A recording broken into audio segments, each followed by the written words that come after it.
Hi, my name's Sasha Moore, and I'm so delighted to be here today with Mallissa Vourakis. Great to see you, Melissa. Thanks, Sasha. So nice to spend some time with you. I'm looking forward to it. Indeed. So, Melissa and I caught up at an industry function a few weeks ago, and I found out that you'd been made redundant, which is a really, really confronting thing. And I've been through it, loads of people have been through it. And I really applaud that you're open to having a chat with me today about this, Yeah, because I feel that just as we were sort of saying offline, there's sort of something that feels taboo about it. No one really talks about it. And when they do talk about it, it's almost with a lot of like it's such a loaded and multi-dimensional thing. I yeah, feel like you have a lot of superficial conversations, like, how are you? I'm great. I'm defining my next chapter, etc. But we had a really authentic discussion about that. And the purpose of really getting your insights today is to start to have conversations which do normalize something that's perhaps not discussed as often. And consequently, off the back of that, hopefully, if somebody is going through a redundancy or they have been made redundant, then these types of conversations can make you feel less alien. So, 100%. let's get into it. So, you were made redundant recently due to a Yeah. company restructure. Yes.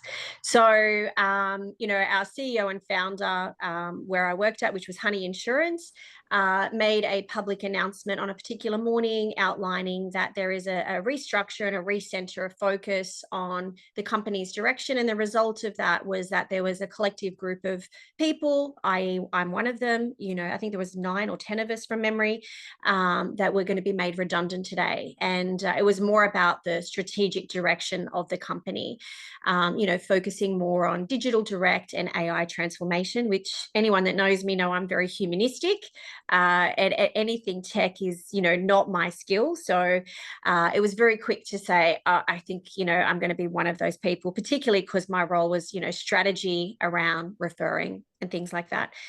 Um, it was a really big day. I don't think I've ever been more emotional. I've actually never experienced death close to me.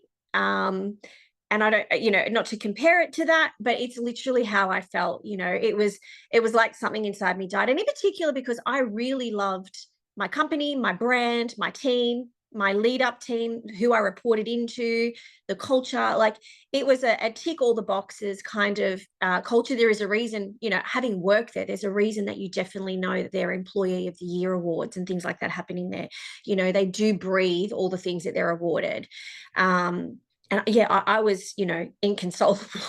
Like, it was, yeah, and it was very out of the box for me because I'm so used to being in control, being in charge of my destiny, being in charge of my day, my emotions. I'm a very, I'm an excitable human, but I'm in control of my emotions. And, it was literally like you couldn't get me off the lounge for a week. And you'd mention how's work or how are you? And I would just burst into tears. It was very, very, very confronting. My poor husband, I told him I think I'd be less upset if you left me. That's how emotional it was. That's how emotional it was. It's everything, right? And as I was saying, being made redundant is so common, and it can be for the most genuine reasons, like a restructure. Yeah, But the shock of that, and also the grief that comes with that, and the layers of the grief. yeah, Let's just unpack that, because I obviously it was a strategic redirect, and so there was a very sound reason for the redundancy, which absolutely. logically makes sense, Yeah, right? Um,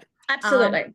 but to go through that process, I just want to understand how you've gone through the various stages of that, and importantly, what opportunity this has now created for you to Yeah, now view your next chapter professionally with in a different driver's seat, because yeah. now there are obviously a myriad of different avenues that you can pursue. So talk me through, because I imagine everyone's response to redundancy is similar, but it hits you at different stages. So perhaps if you can go through the processes that you had, but also how you got back on your feet again. Yeah, well, there's an expression that it takes a village. And I've learned, because I've never been made redundant. So this was a first time for me. And, I've had people say to me, Mallissa, you're very spoiled. Like, you should be grateful that you're at the age that you are, and that this has never occurred. By your age, most people have been through this at least 2, 3, maybe 4 times in their career. So, I had to start looking at those silver linings and things like that. But it definitely took a village to really help me reflect and resonate. I had, whilst I said, I'd probably be less upset if my husband left me. Just for the record, I adore my husband. I have an amazing husband, and he's been nothing but supportive. He's like, babe, don't worry, it's fine. You've never been off work. Take a year off, do whatever. And I'm like, I can't have a year off. Like, I'm identified by my work. That's who I am. I'm a mum and a wife, but I identify myself in my career, and that's just been taken away from me. And like, any role I've ever walked into has been through a headhunt kind of process. So it was really like, oh, this is all new. Like, what do I do? And how do I step forward? How do I move forward? Am I actually a candidate or a desirable attribute to someone else? And I really started to question who I am.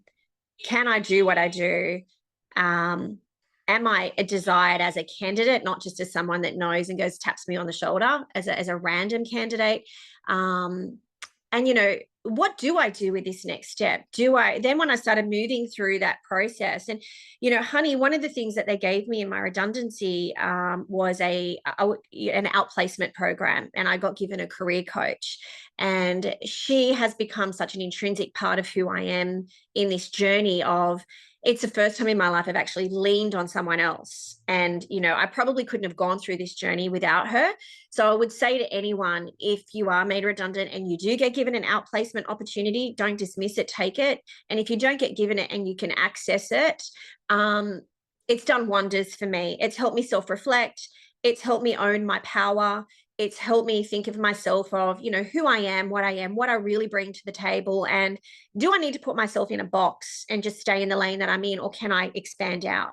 So she has been absolutely, amazing and very confronting at the same time, because you really have to self-reflect. So that's been a lot of that journey. There's been a lot of tears, a lot of confusion, like even things of like, do I stay in finance and insurance? Do I move into law areas? Do I go and do a course and just do eyebrows and lips? Like something completely different. Do I do interior design? But again, then all of a sudden I became really confused, like very confused. I was very lucky. I actually had people reach out to me very quickly. Through this journey, I probably had 6 different roles to consider in its entirety. And then it was like, do I even want to consider any of them? I really started to go, can I bring what I need to the table? Do I want to bring what I need to the table? It was a lot. It's been a lot, So I would say, as someone who's always been, and I know that I have a reputation for being, in very, very gregarious, very bubbly, very outgoing, very driven. It has genuinely been a very confronting, out of my normal nature experience. Yeah, of course it has. And thank you for talking so candidly and honestly. And I relate to everything that you said. And um, being when I was made redundant when my son was 6 weeks old and Oh, I was wow. on maternity leave. And it literally took me years to recover from that because in exactly the same breath, what you thought you knew suddenly disappears. Yeah, And particularly, when your career is such an important part of not only your identity, but your your perceived DNA. sense of self. It's like, without this, who am I? And that Yeah, is a really, really, really confronting it question. really is. And I Absolutely. remember going for a walk when I just found out, and I literally felt numb, like I was literally in a state of shock. Yeah. And I just happened to run into a neighbor who lived across the street, an older gentleman. He's just a really lovely, guy, and I'd sort of gotten to know him, sort of like good sort of acquaintance. And he Yeah. said, "You know what? You're so lucky that this has happened." And I just looked at him like he had three heads, and I said, "What remotely is lucky about this?" And he Correct. said, "You've got a newborn baby, and now you've got a fresh start professionally." And you need that, right? Sometimes you need that thing put in front of you that you're just not seeing. Yeah, absolutely. Absolutely. And from that, not immediately, but a bit later on, Yes, came the that's the key. genesis of my company. But Ah, without the ripping the band-aid off of the yeah, redundancy, which literally shattered my world, my sense of self, my ego, my everything for so and long. I And it took resonate completely with me that. so long to rebuild that Yeah, as well, but also consciously rebuild it and equally let go, being conscious of letting go of yeah, what self-perceptions didn't serve me any yeah, longer. It took a really long time. It was something I was very aware of as well. yeah, But I am so grateful to have been made redundant because I wouldn't have started my company. I would have stayed in the lane because yeah, that lane was, I was working at a corporation, I had infrastructure, I had resources, like, it was a very natural progression, etc. And yeah. stripped of that, just, forces you to go, well, now what does this look like? And so 100%.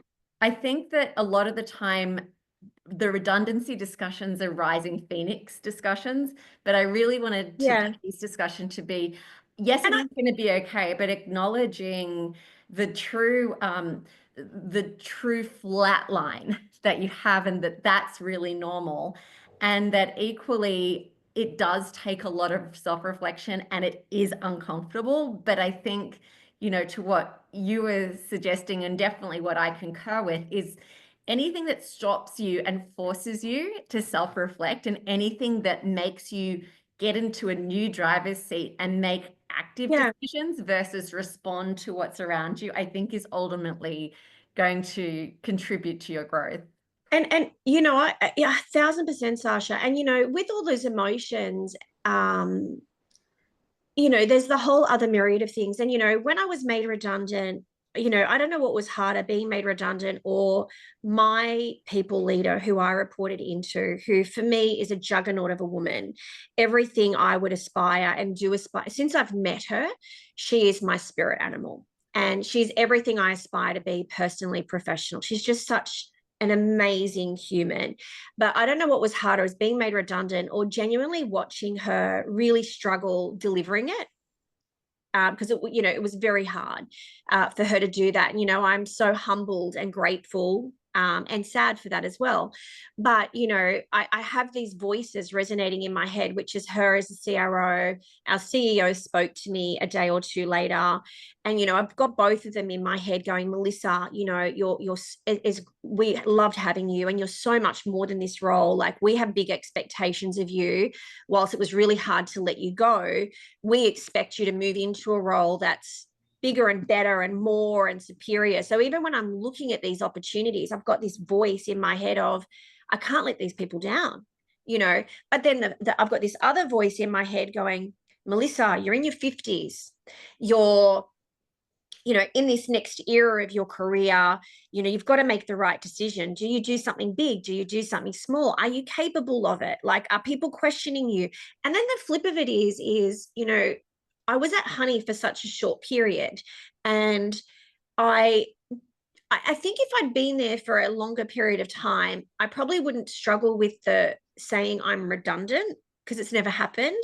But I feel like I've had to really come to terms with the fact that there is no judgment. It's just me. But because I'd been there for under a year, do people go, oh, she was made redundant because it just wasn't working? Or was she made redundant really because of a restructure? And I know in my heart of hearts, and I know that, that the message was delivered from all the people around, that it was definitely all of that. And, I've had nothing but, words of comfort and support, and they reach out regularly and all these wonderful things. But I felt really confronted with that. Like my career coach, she said to me, Mallissa, you can put a post on LinkedIn outlining that, you know, you've been made, there's this. And I'm like, I just don't know how I feel about that. Like it's all about perception. And, you know, 30 years ago when I worked for BMW Sydney, I had a general manager who at the time, I really resented him for saying it, but it's resonated with me forever and a day. And the comment that was made was, Mallissa, reality is your reality, but perception is everyone else's reality. And you live in perception. You don't live in reality when it comes to your profession.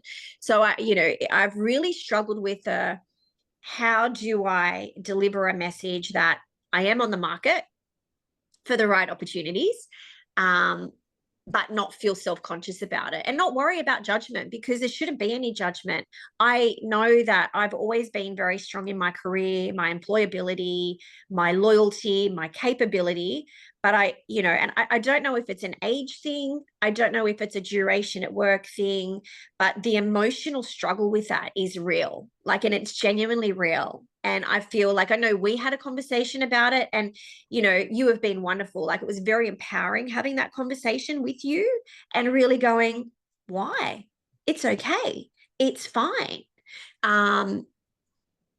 But, you know, and as I said earlier, it takes a village. Like, you really have to have these intimate conversations with people, and you might not live with it in that moment, but you reflect on it, and it starts helping you come to terms and start thinking about next steps. No, indeed. And I think just on that judgment piece, here's my big tip. Yeah. Um, and this is something that I made the conscious decision to do a while ago, Yeah. which is to absolutely remove any, and I'm going to use the word loosely, indulgence of judgment.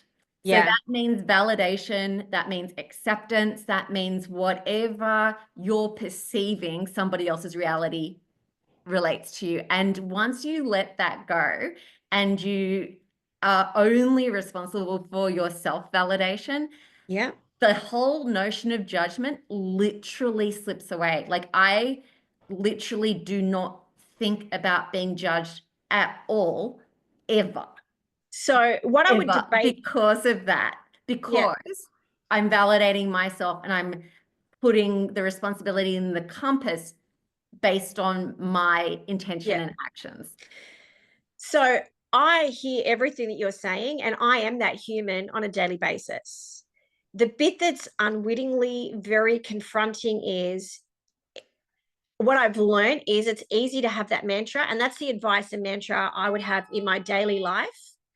But then, as soon as I was out of my comfort zone, living your words that you deliver to other people, and I live by those words that you're saying, right?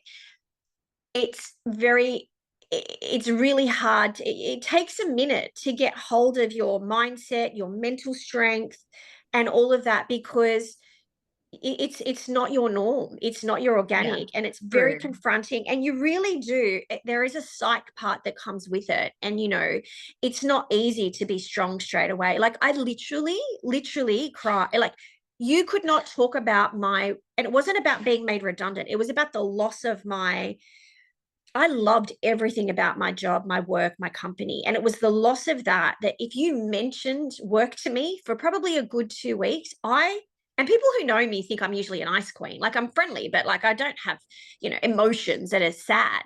I would burst into tears. Like, you could not talk to me without me crying. And the day that I actually had a conversation about work and redundancy without crying was such an empowering day for me. And I remember it vividly. I was like, oh my God, I just had a conversation A to Z and did not shed a tear.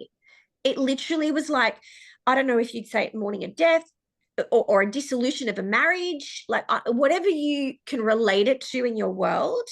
That's how I would relate it. Like, it was, yeah, you know, and in those moments, your grief is, and the grief is because you can't control your normal emotions. And I Yeah. genuinely couldn't. Like, I've one thing I haven't had is I've had no anger, which is great because they've been so wonderful. You know, when the announcement got made, as soon as it was being made about the direction, I knew logically, strategically, as an executive, that my role would make perfect sense to be in that group of people. Like, there was no question in my mind that I would be in that list. So there was no anger, and I've had no anger about it, but it's more about confusion, sadness, loss, um, you know, identity, redirection, capability, ageism. I've never had this thing about men versus women, but, sexism that comes with it at this age, being the age that we are and being a female, it's that reality of, wow. And then the concern of, if I'm out of eyesight for too long, will I be forgotten? And will I get another job that will satisfy all the things that I want to satisfy? Um, yeah, like 50,000 questions. And then you've just got voices in your head, and then you get insomnia because you can't sleep because you're thinking about everything. Yeah. Yeah. It's so much. And I think also one thing as you were speaking is I think it's really and it's sort of to your point of not expecting to be strong straight away. Like when you get knocked down, it takes a long time to rebuild.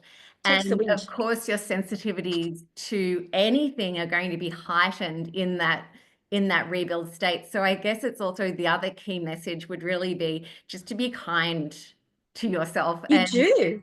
and give yourself a little bit of a reprieve along the way, because it's so easy to be like to come down so hard on yourself in this process. Yeah. Well, what I've learned during this process, and I think for everybody it's different, but for me, I'm just so accustomed to being busy and on the go and somewhere and whatever. Like, put aside just the grief of the loss of what I've felt. The addition of it was just being at home, which I've never done. And, Yeah. I've just sunk myself into, and not even consciously, I've it's enabled me to, I've got friends that are, that was within a week of being made redundant, she got diagnosed with ovarian cancer. And, she was on the phone and she was very emotional. She's like, Mel, I need you. And, the fact that I'm not at work at the moment has given me the opportunity to be that support that she needs and that I also want to give. But what I've learned is that I don't have an ability to not be busy. Like this morning, for example, I was at my friend's house. Their brother is getting married, and I've done 3 hairs, dress suits, dressed a husband, fixed hair, like clean, like I've always got to be, and it's not about being needed. I just need to be busy. And Yeah. being at home is not that solution for me. And I love my kids, love my family, but I do need something that is about me and just me. And it's genuinely a challenge. And I really admire women who have the ability to be at home, because that is a skill and an attribute that is unique and undervalued. And it really is something that is hard to do, because to keep yourself motivated, structured, engaged, you've got to fulfill a lot of your own happiness in that day. It's something I've never had to do, because when we work in the roles that we work in, Sasha, we're around so many other people and our energy is lifted by what's around us. When you're at home, your energy is just you. Yeah, no, indeed. Well, look, thank you so much, Melissa, for sharing your insights and being so candid about your journey. I have absolutely no doubt of where you will be headed next, but it's the long game, isn't it? It And is. It is. it's being patient, it's being real, it's also being aware of the knocks that you've had. And as you said, just continue to be around people. We all believe in you. Thank you. You've been And amazing. I couldn't have, you've been a big part of my support, and I thank you for that, as have many people. So many people have rang and gone, whatever you need. I even had someone yesterday who, is a professional colleague go, Mel, there are 2 roles out in the market. I'm going to put your name down for them if you're interested. Are you still on the market? I'd be surprised if you are. And I go, well, actually, I am, because I've just consciously not taken anything yet. I've really taken, just sort of flipping back to what you said initially, is it's also then, once I've gone through all these emotions, I've now taken the opportunity to go, okay, Mallissa, you are in the driver's seat now. I love that. You can go look at opportunities, and you don't have to rush. Like I've had certain things where it's like, you need to take a cut back, or we need you right now. And I'm like, well, I'm not quite ready. I'm not, and I know that I'm not emotionally ready yet. And really going, this is my journey and I get to choose. And if that party can't come to the party, and that's okay, because everyone has different needs. But if that journey isn't fulfilling the needs that I have right now, it's okay to say no. It's okay to miss it up, because I've now learnt through my career coach, through you, through some other people, and through my self-reflection that I do have value. I am a great candidate. I am a great colleague. I do bring a lot to the table. So if it isn't right today, it will be right eventually, and it will turn up and it will be there, but it's got to be on my terms and where it ticks all my boxes. And that's okay. I love that. Well, best of luck in your next venture, and I can't wait to hear what that transpires to be. Speak to you Watch this soon. space. Indeed. Thank you, Sasha.